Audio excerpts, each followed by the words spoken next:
أشهد أن لا إله إلا الله وحده لا شريك له وأشهد أن محمدا عبده ورسوله أما بعد فأعوذ بالله من الشيطان الرجيم بسم الله الرحمن الرحيم الحمد لله رب العالمين الرحمن الرحيم مالك يوم الدين إياك نعبد وإياك نستعين اهدنا الصراط المستقيم صراط الذين أنعمت عليهم غير المغضوب عليهم ولا الضالين. حضرت خلیفه پنجم مسیح پس از تلاوت تشهد تعوذ و سوره فاتحه فرمودند: حضرت مسیح ماعود علیه السلام ضمن ذکر افضال خداوند متعال بر جماعت و رشد مستمر آن در یک جا می‌فرمایند: همچنین معجزه بزرگ خداوند متعال است که با وجود این همه طرد و رد و با وجود تلاش شدید شبانه روزی مخالفانم، این جماعت همچنان رو به رشد است. حضرت مسیح موعود علیه السلام می‌فرمایند: معجزه بزرگی است که در حالی که مخالفان ما شب و روز زحمت می‌کشند و با شور و شوق نقشه می‌کشند و نهایت تلاش خود را برای پایان دادن به این نهضت می‌کنند، ولی خداوند متعال به گسترش جماعت ما ادامه می‌دهد. بعد از این حضرت مسیح موعود علیه السلام می‌فرمایند: آیا می‌دانید فلسفه آن چیست؟ فلسفه آن این است که کسی که از طرف خداوند متعال منصوب شده و بدون شک از جانب خداست، روز به روز پیشرفت و ترقی می‌کند و نهضت او روز به روز رونق می‌گیرد و هر کس که بخواهد جلوی او را بگیرد هر روز تباه و ذلیل می‌شود و سرانجام مخالفان و دشمنان او با ناامیدی شدید می‌میرند. حضرت مسیح موعود علیه السلام می‌فرمایند: هیچ کس نمی‌تواند اراده خدا را خنثی کند. اگر اراده او باشد هیچ کس نمی‌تواند سلسله‌ای را که خدا آغاز کرده با وجود هزاران تلاش‌ها و هزاران نقشه‌ها متوقف کند. این بدان دلیل است که انسان هر چه کرد هم تلاش کند و نقشه بکشد، چون اگر آن سلسله با تلاش آنها به بنبست بخورد، باید پذیرفت که کسی که سعی در جلوگیری از آن داشت بر خدا چیره شد، اما هیچ کس نمیتواند بر خدا چیره شود. بدین ترتیب هر روز شاهد تحقق این سخنان حضرت مسیح موعود علیه السلام هستیم. آن حضرت می‌فرمایند: مخالفان تلاش‌های شخصی کرده‌اند و سعی کرده‌اند به طور جمعی علیه جماعت ظاهراً یک پارچه نقشه بکشند، اما طبق وعده خداوند متعال به حضرت مسیح موعود علیه السلام که من پیام تو را به گوشه و کنار زمین خواهم رساند و جماعت و پیروان مخلص و فداکارت را زیاد خواهم کرد، می توان مشاهده کرد که جماعت در سراسر جهان گسترش یافته است. این به اصطلاح علما و مخالفان معتقدند با فوتهای خود جماعت حضرت مسیح موعود علیه السلام را از بین خواهند برد. با این حال آنها نمی‌دانند که در واقع خدا را به چالش می‌کشند و اگر با خدای متعال مخالفت کند هلاک می‌شوند، زیرا خداوند متعال بندگانش را یاری می‌کند. ما قادریم جلوهایی از حمایت و عنایت خداوند متعال را حتی در کشورهای دوردست دنیا مشاهده کنیم. در کشورهایی که در برخی مواقع دسترسی به آن آسان نیست و برای رسیدن به آنجا باید از مسیرهای دشوار عبور کرد. با این حال حتی در آن مکانها خداوند متعال حمایت خود را نشان می‌دهد. حریفان تمام تلاش خود را می‌کنند اما شکست می‌خورند. در برخی جاها با ایجاد مشکلات جسمی و مالی سعی در ترساندن اعضای جماعت دارند، اما این کارها باعث افزایش ایمان ما می شود. این امکان پذیر نیست که پرداختن به همه حوادث که نشانگر حمایت خداوند متعال با جماعت در سراسر جهانند و چگونگی تحقق وعده های خداوند متعال به حضرت مسیح موعود علیه السلام در این وقت کوتاه بیان شوند. اما چند مورد از پیشرفت جماعت و چگونگی خداوند متعال در دل مردم برای بیعت به حضرت مسیح موعود علیه السلام القا می کند. برخی از مردم با جماعت مخالفت می کنند، اما به دلیل عدم آگاهی چنین می کنند و به محض آگاهی از حق نه تنها از مخالفت خودداری می کنند بلکه جماعت را نیز می پذیرند. امیر جماعت کنگو کنشاسا با ذکر یکی از این موارد نوشته است که یکی از معلمان جماعت ما به نام عیسی که در روستایی در استان کنگوی مرکزی زندگی می کند با هیئتی از جماعت به تبلیغ رفت. آقای امام جبرائیل در منطقه به مخالفت با جماعت معروف بود. مباحث وفات حضرت عیسی و ظهور مهدی با ایشان مطرح شد. وقتی برای او روشن شد که تصور زنده بودن حضرت عیسی در واقع باعث آبروی پیامبر اکرم صلی الله علیه و آله و سلم نعوذ بالله می شود، تمام ماجرا را فهمید. او مانند مولوی های پاکستانی سرسخت نبود و عقیده ظهور امام زمان را نیز درک کرد. در آنجا به همراه 6 نفر از اعضای خانواده و 21 تن از پیروانش بیعت کرد. همینطور جماعتی نیز در آنجا تأسیس شد. سپس در مواردی خداوند متعال خود زمینه پذیرش را فراهم می کند. مبلغ گینه کناکری می نویسد روستایی به نام کوتایا وجود دارد که ما برای تبلیغ به آنجا رفتیم.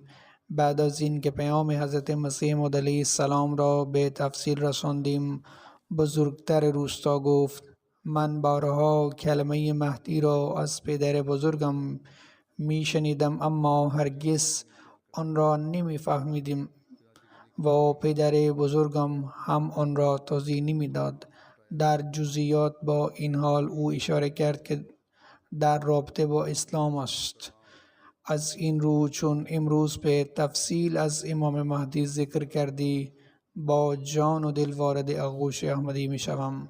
سپس خطاب به هم روستاییان خود گفت این جماعت را بپذیرید، زیرا در بسیاری از کشورهای آفریقایی سفر کردم و احمدیه را دیدم. جماعت احمدیه در همه جا به اسلام خدمت می کند. فرقه های دیگر یا به دنبال دنیا هستند و یا در تلاش های فکری و علمی بر یک دیگر برتری می یابند تا یک دیگر را کافر اعلام کنند. این تنها جماعتی است که به قرآن و اسلام خدمت می کند. به فضل الهی تمام روستا همراه با امام خود بیعت کردند و جماعت بزرگی تأسیس شد. سرمبلغ کشور گامبیا می نویسد که آنها به منطقه‌ای به نام نیامینا رفتند که در آن دهکده‌ای وجود دارد. او می نویسد تیم تبلیغ ما به آنجا سفر کرد و پیام اسلام احمدیه را ابلاغ کرد. از معارف صحیح و زیبای حضرت مهدی علیه السلام سخن گفتن و شرط 10 گانه بیعت را نیز برای ایشان قرائت کردند.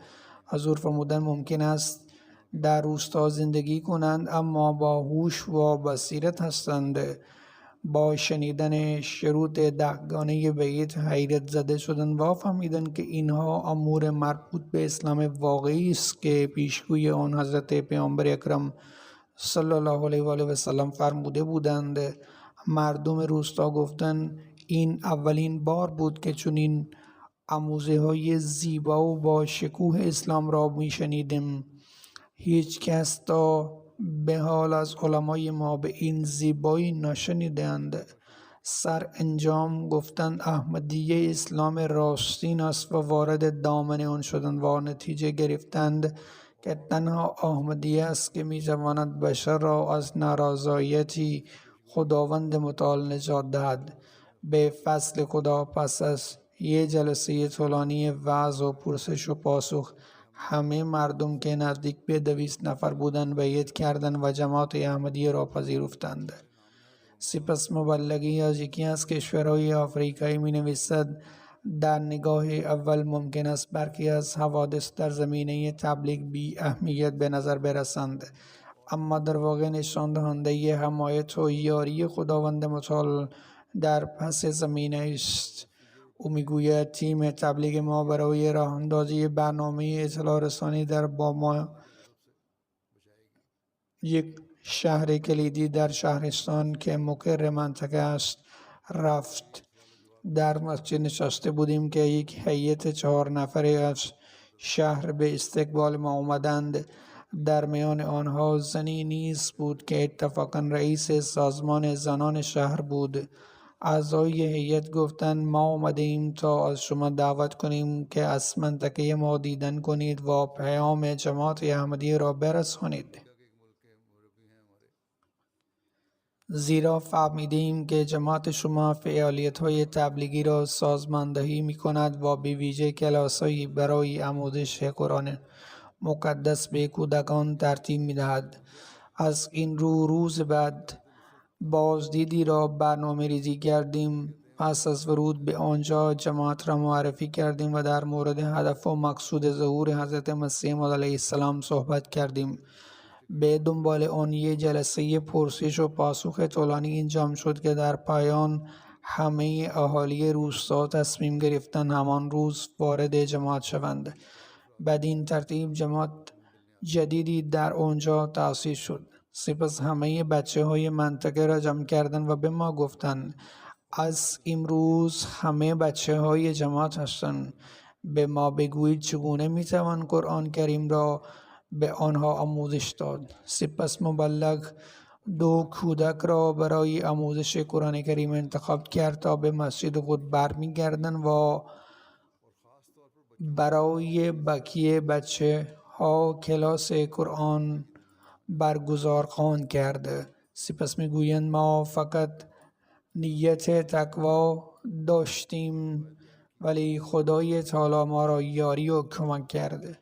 در پاکستان ما حتی از گوش دادن به تلاوت قرآن کریم نیز محدودیت داریم، چه رسد به خواندن آن. یکی از احمدی‌ها به دلیل صرفاً استماع قرآن از او شکایت کرد. این اسلام آن به اصطلاح مسلمانان است، اما از طرف دیگر مردم فرزندان خود را به جماعت معرفی می‌کنند تا قرآن را به آنها بیاموزند، زیرا این جماعتی است که درک درستی از قرآن دارند. حضور فرمودند عده‌ای احمدی میشوند ولی بعداً به طمع میافتند یا به خاطر ترسی از احمدیه خارج میشوند و بعد فکر میکنند که میتوانند جماعت را از بین ببرند، اما خداوند متعال چنین افکاری را به آنها باز میگرداند و جماعت طبق وعده خود به پیشرفت خود ادامه میدهد. مبلغی از ساحل عاج می نویسد که در منطقه‌ای به نام کاریزو وجود دارد که در سال 2008 اکثریت مردم به جماعت پیوستند. مسجد کوچکی در آنجا زمان در حال ساخت بود که مردم برای ساختن آن گرد هم آمده بودند و مسجد را به جماعت دادند. جماعت کار ساخت مسجد را به پایان رساند، اما پس از مدتی امام محل که زودتر بعید کرده و به جماعت پیوسته بود به افکار نادرست دامن زد و از جماعت جدا شد و حتی مسجد را تصرف کرد. همچنین شروع به تحریک دیگران به قطع رابطه با جماعت کرد، اما آنها به فضل خداوند متعال بر احمدیه ثابت قدم ماندند. وقتی روحانی مسجد را تصرف کرد، ملحفه آیه پلاستیکی برداشتن و چوب جمع آوری کردن و صلح موقتی درست کردند تا به عنوان مسجد در آنجا اقامه کنند و نماز جمعه را نیز در آنجا برگزار کنند. آنها نگران این واقعیت نبودند که یک مسجد محکم و پایدار را ترک کرده‌اند. به هر حال خداوند متعال برکات خود را عنایت فرمود و می نویسد که امسال جماعت آنجا توانست مسجدی 2 طبقه زیبا با گنبد و مناره بسازد. مسجدی در آن منطقه ساختند که بسیار بزرگتر و زیباتر از مسجدی است که توسط روحانی غیر احمدی تصرف شده بود. در پاکستان از یک طرف مناره های ما را خراب می کنند و تاک ها را می شکنند و از طرف دیگر خداوند متعال مسجد زیبا را در جاهای دیگر به تعداد بیشتر به ما عطا می کند. در مورد چگونگی کمک خداوند متعال در برابر تلاش‌های مخالفان، رویدادی است چاد کشوری در آفریقا رخ می دهد. مبلغ آنجا می نویسد که ما در مارس 2022 من حوادث سال گذشته را ذکر می کنم. انشاءالله حوادث امسال به موقع رخ خواهد داد. اولین مسجد جماعت در پایتخت چاد افتتاح شد. مخالفان با هم توطئه‌ای کردند و گفتند که جماعت احمدیه دین جدیدی واردی کشورشان کرده است و نمی‌خواهند ما محبوبیت زیادی پیدا کنیم. به این ترتیب تعداد مخالفان و برنامه‌های آنها افزایش یافت. مبلغ می‌گوید طبعاً و علماً روحانیون منطقه‌ای ما در مساجد خود علیه جماعت سخنرانی می‌کردند و تبلیغات دروغین می‌کردند که مسجد احمدیه باید بسته شود. به این ترتیب مردم را جمع کردند و به شورای اسلامی چاد رفتند و از آنها پرسیدند که چرا به جماعت احمدیه اجازه افتتاح مسجد داده‌اند و چرا مسجد برای نماز جمعه باز است. آنها گفتند مسجد باید فوراً بسته شود. در غیر این صورت این منجر به بی‌نظمی در منطقه می شود. شورای اسلامی گفت احمدی ها حق عبادت دارند و چگونه مسجدی را که خانه خداست بسته شود. اگر از بی‌نظمی می ترسید باید آن را به پلیس گزارش کنید. شورای اسلامی آنجا حداقل عقل دارد و از هیچ کس دیگری نترسیدند. در پاکستان حتی قاضی ها از ترس دیگران علیه ما حکم صادر می کنند. ما نه تنها از این که مساجد خود را مسجد بنامیم نهی شده ایم، بلکه حتی نمی توانیم در آنها نماز بخوانیم یا عبادت کنیم. به هر حال پس از آن افراد به مقر شهربانی مراجعه کردند و شکایت کردند که در منطقه آنهای بی‌نظمی است و باید جلوی احمدی ها را گرفت، زیرا دین جدیدی آورده‌اند و خدایی نکرده حتی به پیامبر اکرم صلی الله علیه وسلم هم اعتقادی ندارند. رئیس پلیس به مبلغ تماس گرفت و یک نسخه ای از ثبت جماعت و مجوزی که برای ساخت مسجد داده شده بود را خواست.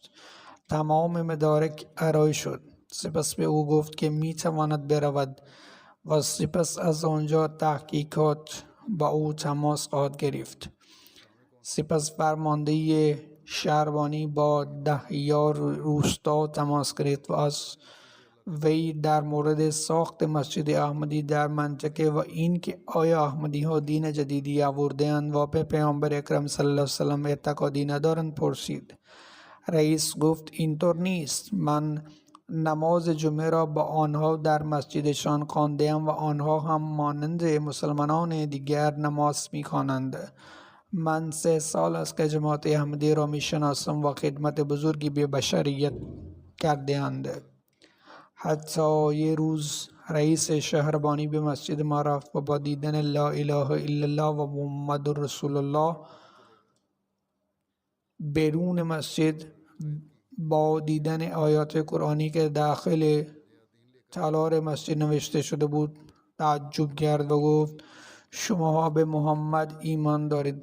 دوباره متحیر شد، گفت شما همان قبله دارید و صفوف مسجد شما مانند مساجد مسلمانانند. به من گفتند که دین جدیدی آورده اید. از این رو پلیس هیچ اقدامی انجام نداد. حتی از خانوارهای غیر احمدی اطراف هم سوال کرده بودند و همه گفتند که مشکلی ندارند. وقتی تلاش آنها با پلیس ناموفق بود، آن افراد شروع به رفتن به خانه همسایه کردند و آنها را تشویق کردند که صدای خود را برای بیرون راندن احمدی ها بلند کنند. اما آنها نیز همین پاسخ را دادند که اینجا خانه خداست و خلاف اسلام است که آنها را ندیدند. به این ترتیب آنها از هر نظر با شکست مواجه شدند. در مورد این که خداوند متعال دلها را برای ورود به آغوش جماعت گرایش می‌دهد، رویدادی است که مبلغ در بلیز ذکر کرده است. بلیز کشوری در آمریکای مرکزی است. او میگوید وقتی زنی که با کلیسای متدیست پیوند محکمی داشت ساخت مسجد نور را دیدند، خداوند متعال در دل او قرار داد که این دین را بپذیرد. وقتی ساخت مسجد به پایان رسید و مسجد افتتاح شد، به دوستانش گفت که خداوند در دلش قرار داد که به آنجا برود و عضو آن جماعت شود.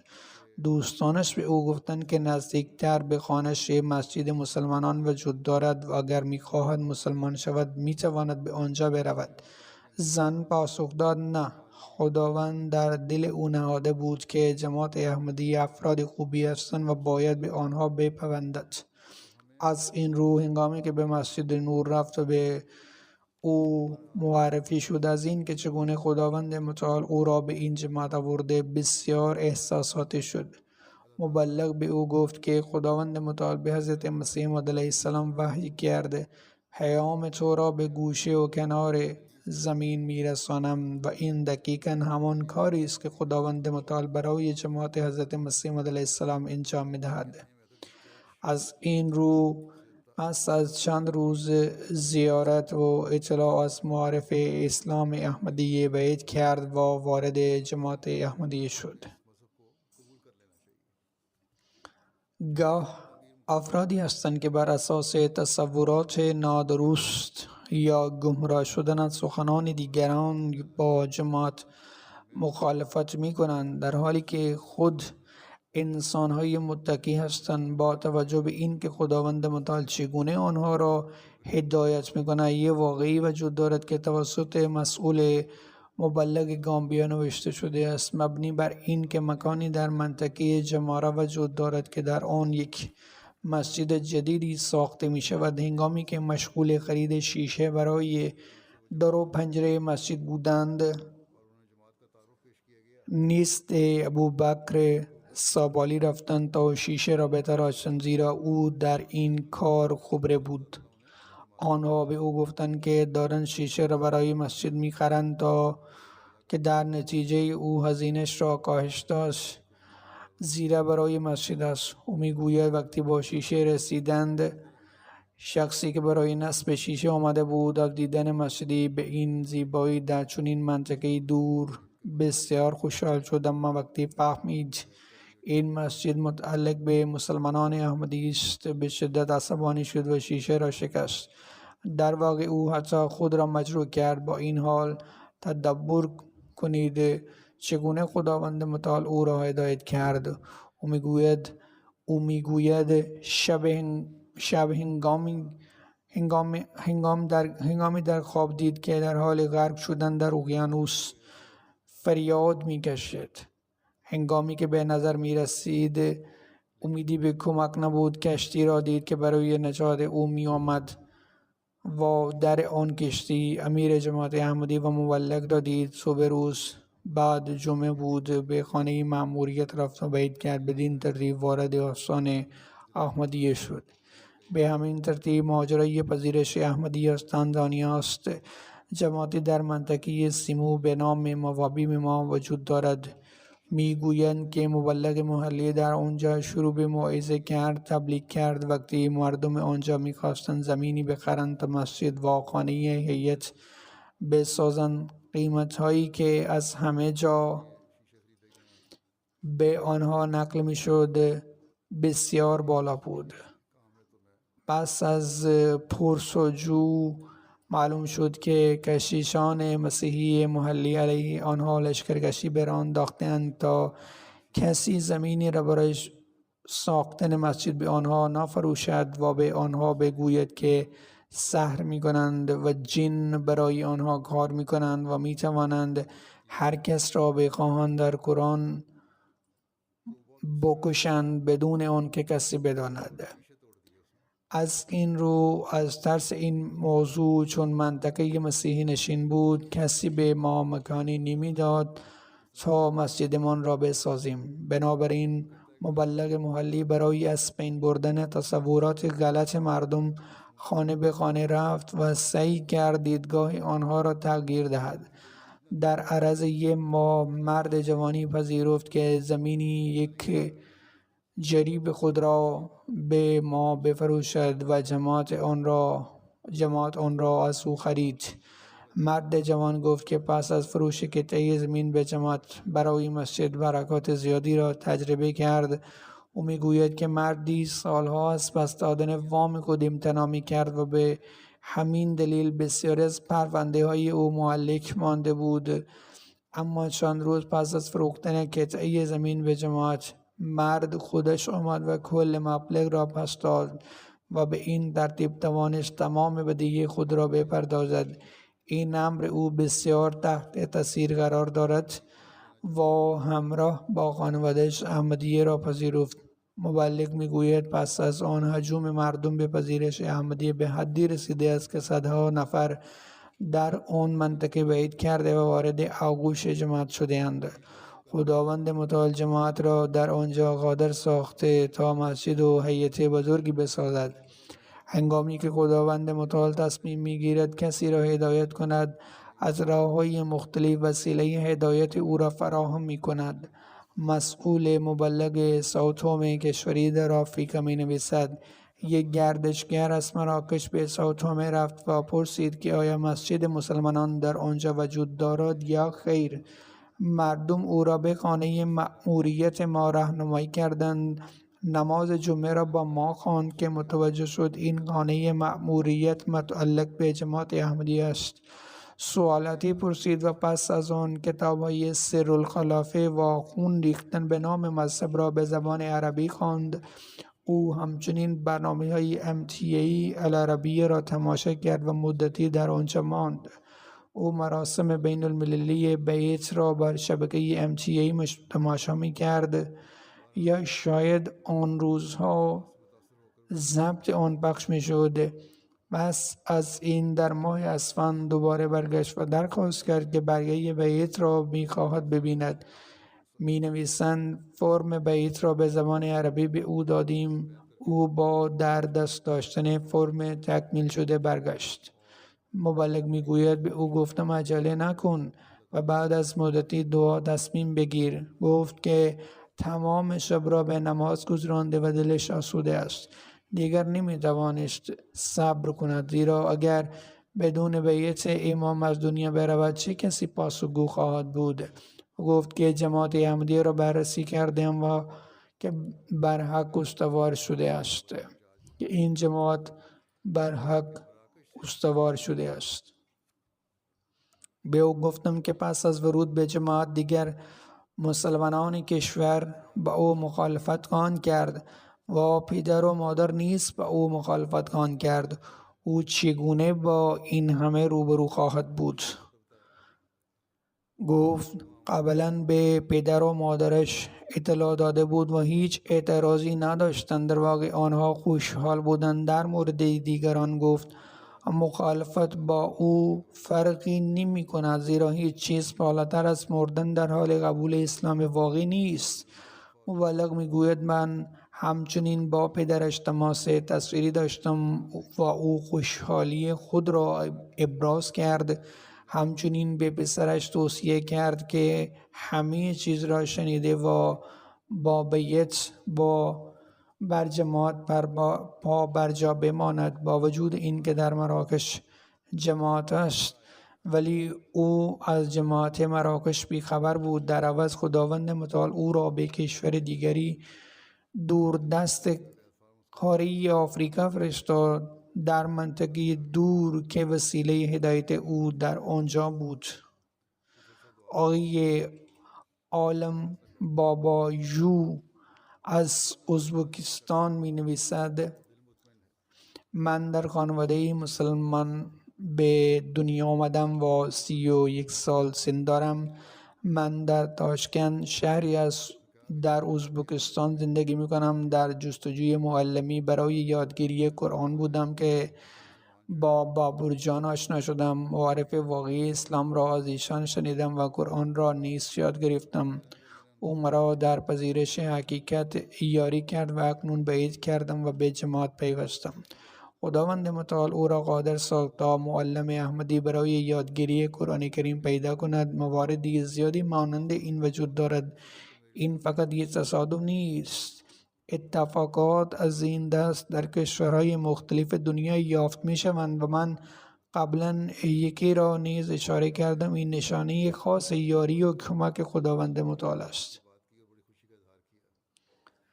یکی دیگر از اعضای ازبکستان آقای عظیمی گوید: من در خانواده مسلمان به دنیا آمدن 4 سال پیش شروع کردم به خواندن منظم نمازهای پنجگانه و خواندن قرآن کریم با ترجمه. روزی به نوشته‌ای رسیدم که در آن پیامبر اکرم صلی الله علیه و سلم فرمودند در میان امت من افرادی هستند که همیشه برحق میمانند و هیچ کس نمیتواند به آنها آسیبی برساند. این کلمات در دلم نقش بست و لذا در دعاها و دعاهایم شروع به دعا کردم که خداوند متعال به من توفیق دهد که به این مردم ملحق شوم. به دنبال اون سختی های زیادی را تحمل شدم و از کارم هم راحت شدم. با این حال به دعا ادامه دادم. من آن وقت اشتیاق آموختن قرآن کریم را داشتم. خداوند متعال مرا با استاد همان آقای بابور آشنا کرد. استاد من از جماعت احمدی بود، اما من از قبل این حقیقت را نمی دانستم. اول از همه شروع کردم به خواندن قرآن کریم. روزی کعبه را در خواب دیدم و به آن نزدیک شدم و آن را لمس کردم. سپس در خواب فهمیدم که وضو نگرفتیم و برای وضو به دستشویی رفتم و برای وضو به حمام رفتم و در آن زمان که از خواب بیدار شدم به هر حال از استاد احمدی یاد گرفتم. روزی در مورد نزول حضرت عیسی بن مریم از آسمان ازش پرسیدم. او پاسخ داد او عیسی از دنیا رفته و کسی که به شکل او ظاهر می شود حضرت مهدی است. سپس در مورد آن تحقیق بیشتری کردم و متوجه شدم و به استادم اطلاع دادم که امام مهدی در واقع حضرت میرزا غلام احمد علیه السلام اند. استاد او را تبلیغ نکرد، خودش در اینترنت تحقیق کرد و متوجه شد که حضرت میرزا غلام احمد علیه السلام امام مهدی اند. وقتی این موضوع را به استادم اطلاع دادم، ایشان نیز تایید کردند که حضرت میرزا غلام احمد علیه السلام واقعا امام مهدی اند. اما با وجود تمام نشانه ها در رابطه با ظهور امام زمان باز هم در مورد ایشان تردید داشتم. پس از آن استادم مرا درباره جماعت احمدی خبر داد و گفت که او نیز از اعضای جماعت است. وی به بیان این که در حال حاضر تعداد آنها کم است و شاگردان دیگری نیز مانند من هستند مرا به آنها معرفی کرد و ادامه داد. به تحقیق و دعا ادامه دادم و احساس کردم که خداوند متعال دعای مرا قبول کرده و پس از آن بعید کردم. همین گونه یک نفر دیگر از ازبکستان نیز وجود دارد و او همچنین رویدادی دارد و او همچنین در سال گذشته این فرصت را داشت که بعید کند. سپس گزارشی از کشوری در افریقا آمده است. مبلغی از آنجا میگوید من و یک معلم محلی از جلسه جماعت برمیگشتیم.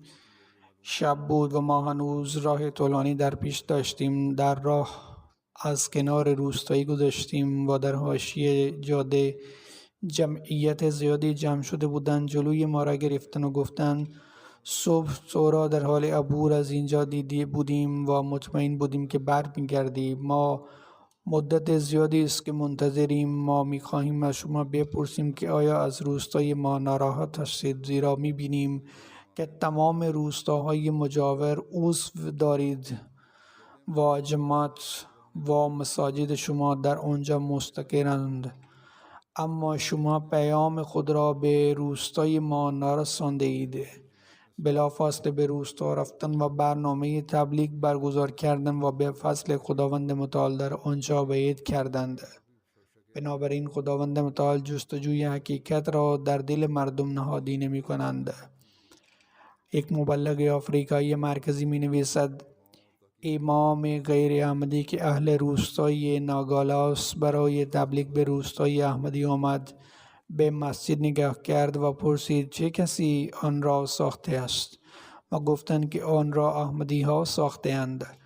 در این باره گفت ماشاءالله این مسجد بسیار زیبایی است. روز بعد او به خانه هیئت مرکزی در بانگی رفت و شروع به پرسیدن سوالاتی در مورد جماعت احمدی از مبلغ کرد. در پایان او از مبلغ پرسید که چگونه میتوان به جماعت پیوست. مبلغ به او گفت که ارتباط ایمان بر اساس قلب اوست. اگر با عقاید جماعت موافق است، در واقع احمدیه را در دل خود پذیرفته است. سپس مبلغ نیز به او گفت که ما نیز یک فرم بیعت داریم که در آن حضرت مسیح موعود علیه السلام شروط 10 بیعت را بیان کرده اند و از او خواسته که آن را بخواند. هنگامی که فرم بیعت را به او داد، بلا فاصله شروع به خواندن آن کرد و در حال خواندن آن اشک از چشمانش جاری شد. علت گریه او را پرسیدند و گفتند من هم خود را عالم می دانم و از روحانیون دیگر درباره جماعت احمدی شنیدم که همه دروغ بوده است. با خواندن شروط 10 بیت در این قالب بیت از شیوه زندگی قبلی خود احساس انزجار کردم که به موجب آن تصوری کاملا متفاوت از احمدیه داشتم، در حالی که در واقع تعلیم آن کاملا متفاوت است. به همین دلیل است که نمیتوانم احساساتم را کنترل کنم. با خواندن این فرم بیت متوجه شدم که جماعت احمدیه راستگو و صادق است. مساجد آنها نیز رو به قبله است. آنها هم مثل ما نماز می کنند. آنها هم مثل ما قرآن می خوانند. امروز جماعت احمدیه را با جان و دل قبول دارم. به هر حال کتاب‌های بیشتر به او داده شد. او گفت که پس از خواندن این اکنون استدلال‌های دیگر روحانیون را رد خواهد کرد. مبلغ گیانا در رابطه با این که چگونه خداوند متعال جماعت مسیح موعود را افزایش می‌دهد می‌نویسد ما یک برنامه منظم داریم که در آن یک غرفه کتاب در لندن راه اندازی می‌کنیم. با بروشورها را بین مردم توزیع می‌کنیم. یک نفر تماس گرفت و گفت که بروشور ما را خوانده و از این که مرکز نماز ما خیلی نزدیک خانه‌اش است آگاه نبوده است. به هر حال روز جمعه به مرکز آمد و گفت که 2 سال است که مسلمان است، اما نه خواندن قرآن کریم را می‌داند و نه فرصتی برای یادگیری نماز داشته است و تقاضای آموزش به من کرده. من او را دعوت کردم اما بسیار محتاطانه عمل کردم، زیرا افراد شرور وجود دارند که تنها قصدشان این است که به دنبال پول باشند. با این وجود من او را دعوت کردم و فکر کردم که اگر او واقعا میخواد در مورد عقاید بیاموزد ما متوجه خواهیم شد. او مرتب برای یادگیری قرآن می آمد و با وجود مدت زمان طولانی آموزش هیچ تقاضایی نداشت و متوجه شدم که در رابطه با ایمانش بسیار جدی است. سپس او را به جماعت معرفی کردم و تصویر حضرت مسیح موعود علیه السلام را به او نشان دادم و بعداً بیعت کرد. نام اسلامی نیز به او داده شد. بعدها پس از مدتی او نیز تمایل خود را برای تبدیل شدن به یک معلم مبلغ محلی برای جماعت ابراز کرد. جماعت اونجا از من خواستم و من هم تایید کردم و گفتم که اگر واقعا در ایمانش جدی است میتواند او را معلمی تربیت کنند. به فضل خداوند متعال آموزش خود را به پایان رساند. نماز خواندن را میداند، تفسیر قرآن را میخواند و بر آن سخنرانی و خطبه ایراد میکند. همچنین اشاره کردند که مدت کوتاهی پس از بیعت نمایشگاهی را در مرکز جماعت برپا کردم و پدر و مادرش را نیز در این نمایش حضور داشتند. پدرش از مخالفان سرسخت اسلام بود. با این حال مادرش مدتی پیش علاقه خود را به اسلام ابراز کرده بود و به ویژه از مفهوم رعایت حجاب که باعث علاقه اولیه او به اسلام شد خوشش می آمد. به هر حال از معلم خواسته شد که به پدر و مادرش درباره معارف اسلام تبلیغ کند تا آنها نیز وارد جماعت شوند. او پاسخ داد که آنها در مورد ایمان خود بسیار سختگیر بودند و مادرش مرتباً به کلیسا می رود و همچنین غسل تعمید داده شده است. به هر حال به او گفتند که دعا می کنیم و به او هم گفتند که برای مادرش دعا کند تا خدای متعال قلب مادرش را به اسلام گرایش دهد. او میگوید روزی خودش شروع به پرسیدن از پسرش درباره اسلام کرد و در نماز جمعه هم شرکت کرد. سپس روزی ناگهان به بیعت ابراز تمایل کرد و به جماعت پیوست. به فضل خداوند متعال مردم به جماعت ما می پیوندند، در نماز جمعه شرکت می کنند و نمازهای روزانه خود را اقامه می کنند.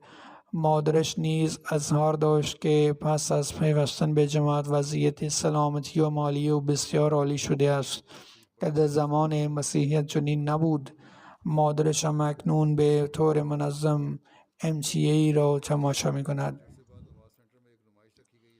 این تنها چند رویدادها بودند که من در رابطه تحقق وعده هایی که خداوند متعال به حضرت مسیح موعود علیه السلام داده بود نقل کردم و از این دست روایات بسیارند.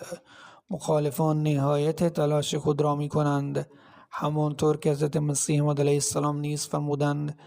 اما طرف دیگر خداوند متعال در هر کشوری از جهان راه‌های جدیدی را برای پیشرفت جماعت باز می کند.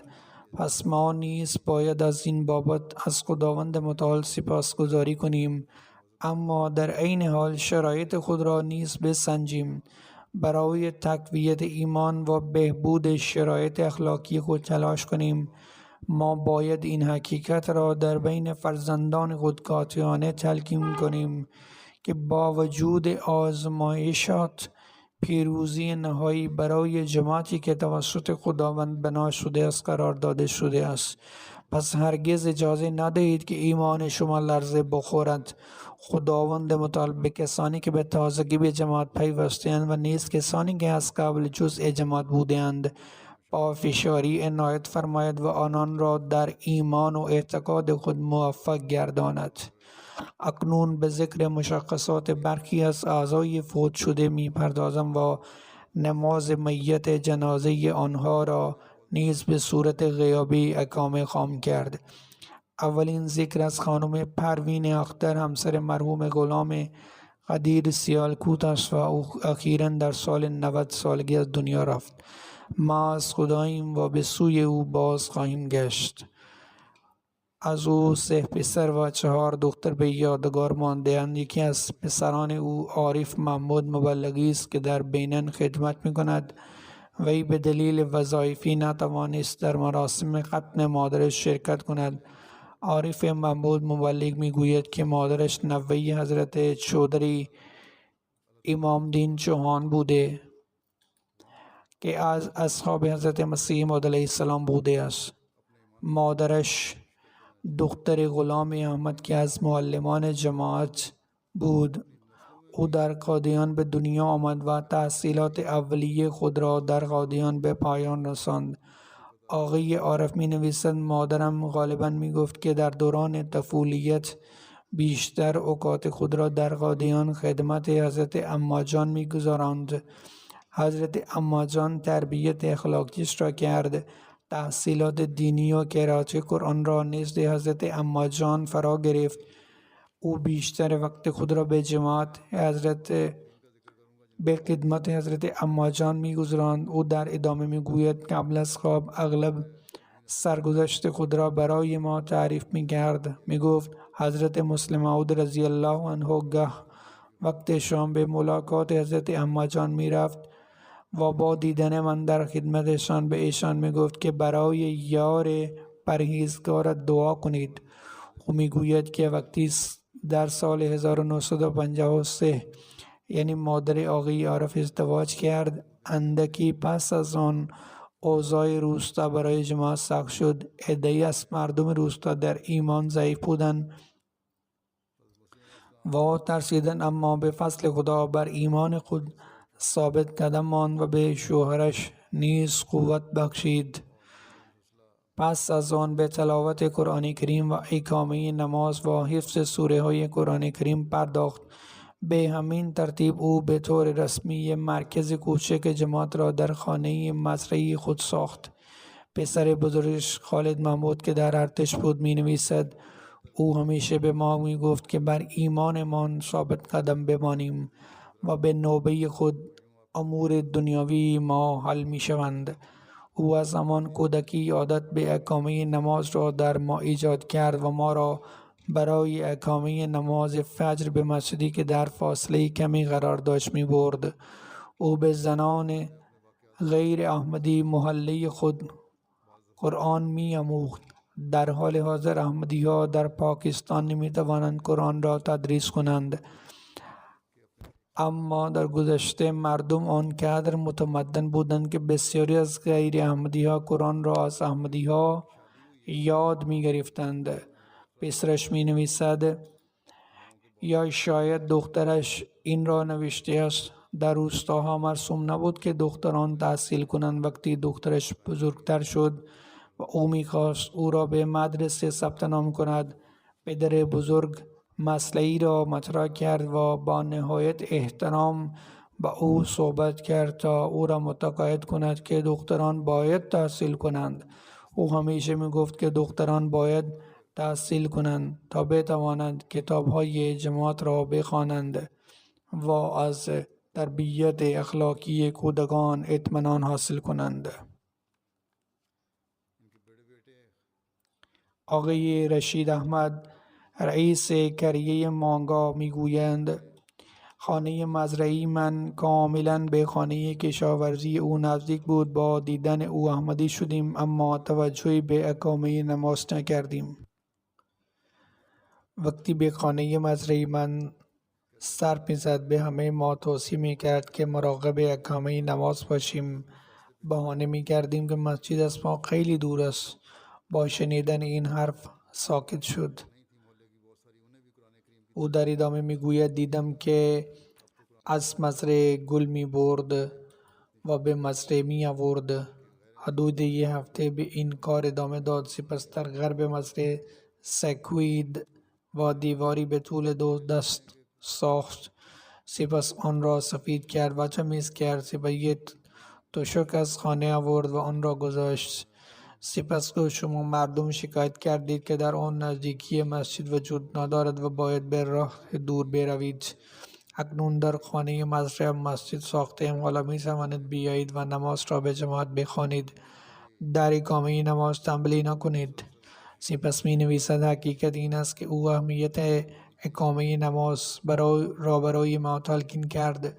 اینها الگوی عالی بزرگان ما بودند که می توانستند دیگران را متقاعد کنند و هیچ بهانه‌ای ارائه نکنند، یا آنها الگوی خود را قرار می دادند به طوری که دیگران مجبور می شدند در پی آن پیروی کنند.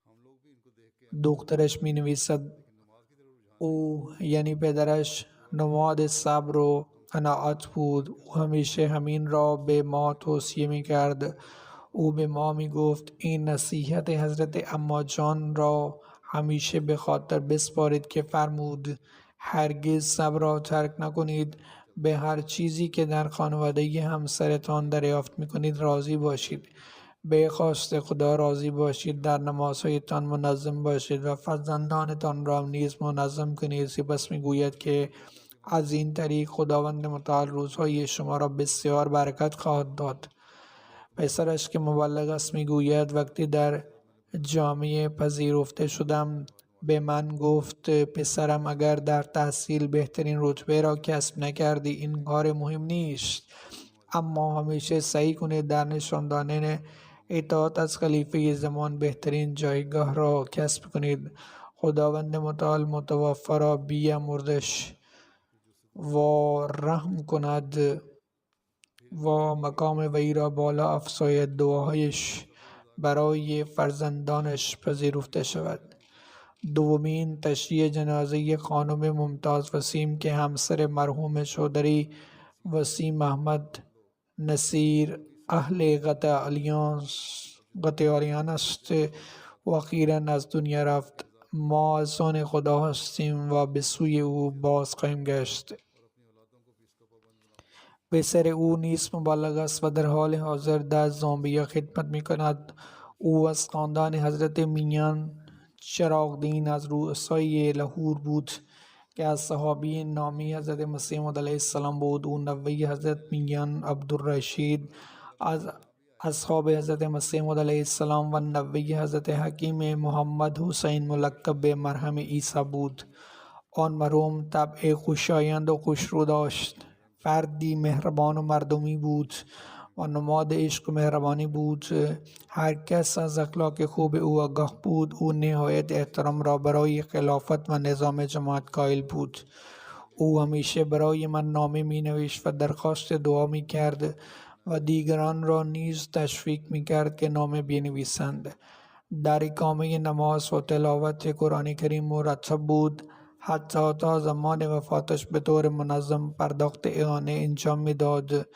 به لطف خدا لیسانس را به پایان رساند. او میگوید زمانی که پدرم بازنشسته شد و از کراچی به روستا نقل مکان کرد، مادرم به پسران و دختران روستا قرآن کریم آموزش میداد. علاوه بر این او همچنین از تحصیل دنیاوی آنها اطمینان حاصل کرد. او مدتی ناخوشایند بود اما با صبر و حوصله فراوان این بیماری را تحمل کرد و هرگز از آن شکایت نکرد.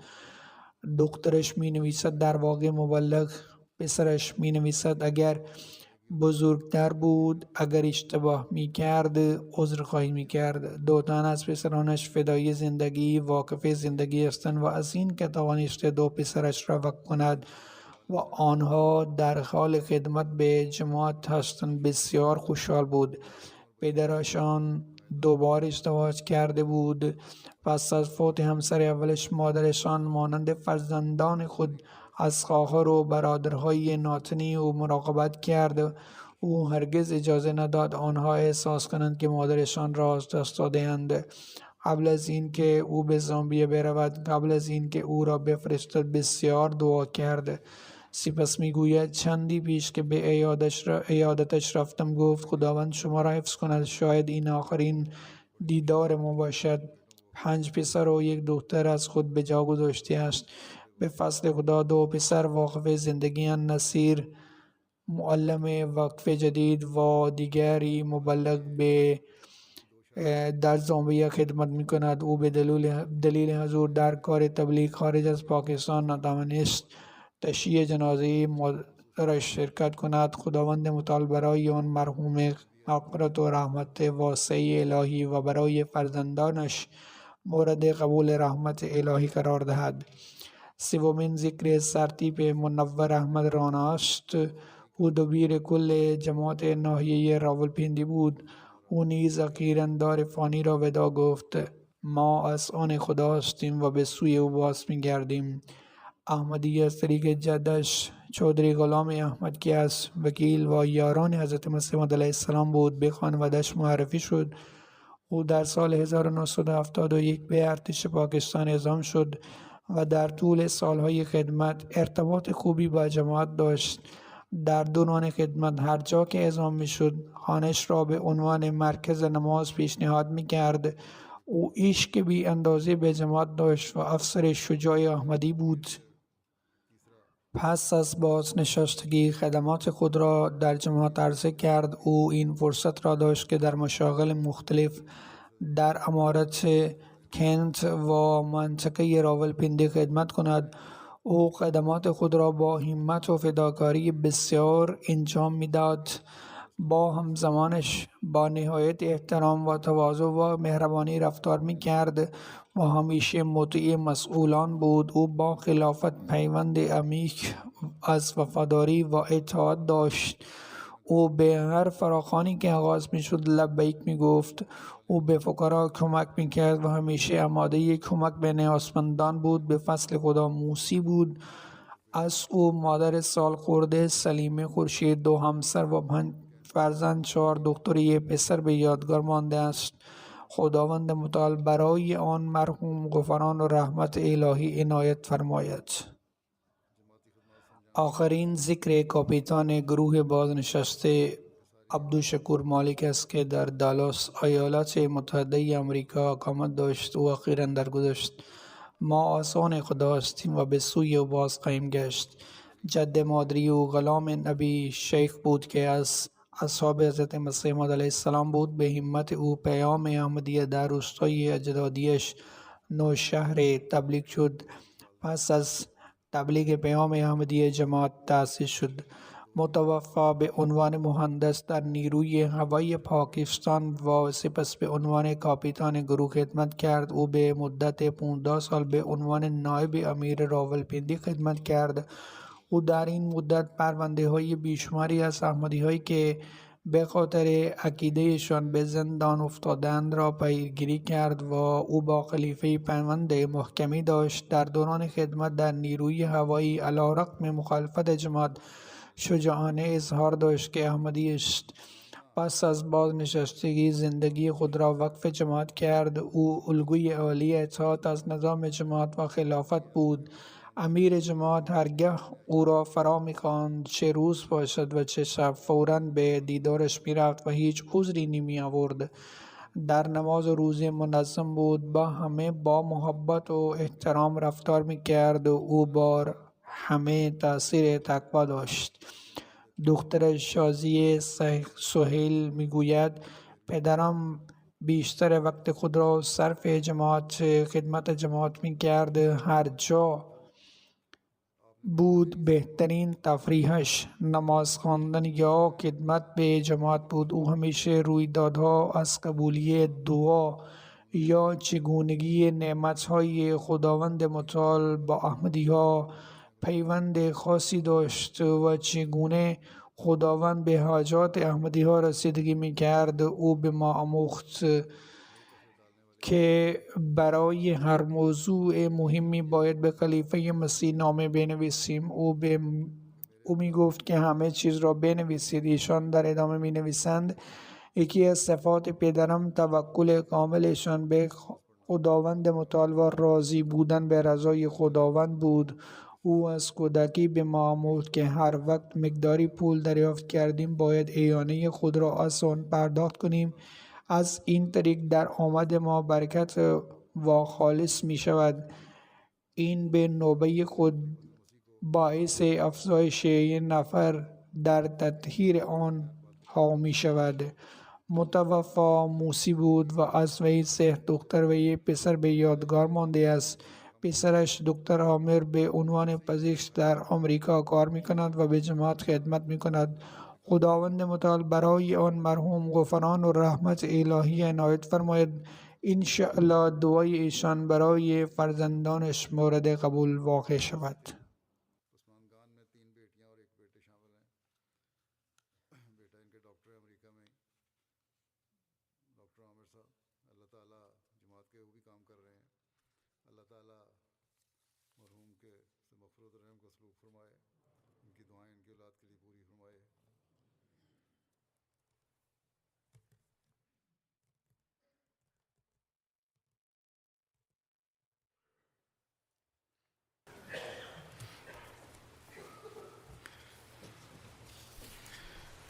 الحمد لله نحمده ونستعينه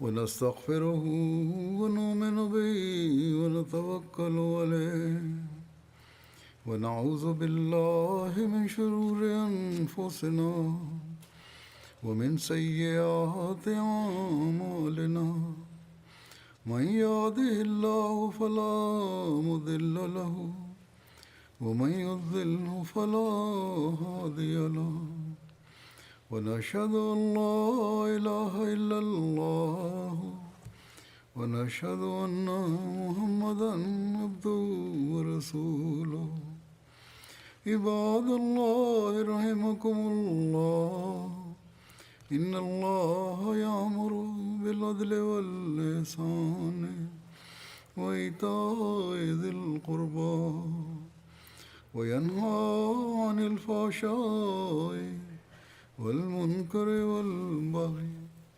يعظكم لعلكم تذكرون اذكروا الله يذكركم وادعوه يستجب لكم ولذكر الله أكبر